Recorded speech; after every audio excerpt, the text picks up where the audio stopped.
Ano naman kaya ang tips at reminders si Master Hans para maging maganda ang kapalaran natin this Monday? Alamin na natin yan dito lang sa Ang Sabi. Rise and shine, mga ka-RSP! Narito na naman si Master Hans Kua ang araw-araw ng inaabangang mga gabay, patnubay palala at prediksyon ngayong October 14, 2024. Kaya naman simulan na natin! Para sa mga pinanganak ng Year of the Rat, iwasan magbigay ng miss o maling information, lalo sa mga katrabaho na may katanungan or may hindi alam sa trabaho. Huwag bida-bida. Yellow at 5 ang swerte kay Year of the Rat. Kaya Ox naman tayo, huwag aksayahin ang pera sa mga impulse buying. Control your expenses. Gold at 7 ang swerte kay Year of the Ox. Kay Tiger naman tayo, be cautious sa mga deals at mga pirmahan, mga kontrata. Ingatan yan Intindihin lahat ng mga pirmahan para walang problema. Ipacheck yan kay attorney. Green at 5 ang swerte kay Year of the Tiger. Kaya Rabbit naman tayo, avoid burnout by creating proper time management na nakaakma sa schedule. Huwag magpapetiks-petiks at pagbabukas lang ang mga hindi naman dapat gawin. Pink at 2 ang swerte kay Year of the Rabbit.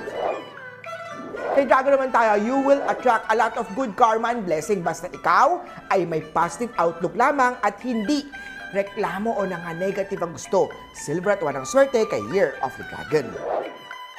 Sa snake naman tayo, magiging magnet ka ng wealth energy. Pero kailangan mo tatandaan na huwag aabusuhin ang mga blessing na ito dahil gastos ka ng gastos. Purple at 3 ang swerte kay Year of the Snake. Para sa mga pinanganak ng Year of the Horsey, hindi excuse ang mga difficulties sa trabaho, negosyo o pag-aaral. Matatapos mo naman ang lahat na to dahil may good outcome yan. May mga minor obstacle, kaya laban lang. Gray at 4 ang swerte kay Year of the Horsey.